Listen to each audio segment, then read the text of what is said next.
வணக்கம் நண்பர்களே, இது உங்கள் ஒளியின் ஓசை யூடியூப் சேனல்.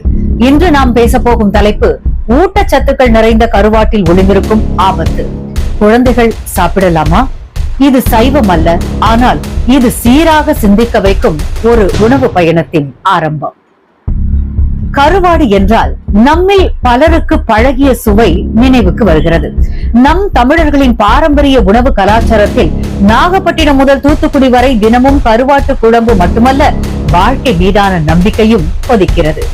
சங்க காலத்தில் இருந்தே சூரிய ஒளியில் காய வைக்கும் முறைகள் இன்று வரை வாழ்ந்திருக்கின்றன.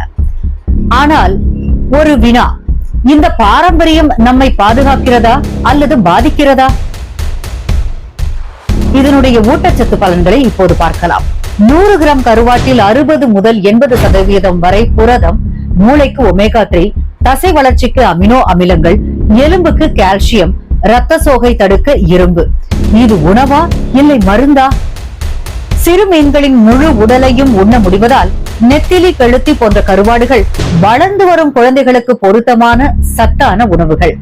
நமக்கு தெரியாமலேயே இது மூளை வளர்ச்சியிலும் நினைவாற்றல் மேம்பாட்டிலும் ஒரு முக்கிய பங்கு வகிக்கிறது. ஆனால் ஒவ்வொரு சாப்பாட்டிலும் நாம் எவ்வளவு உப்பை உட்கொள்கிறோம்?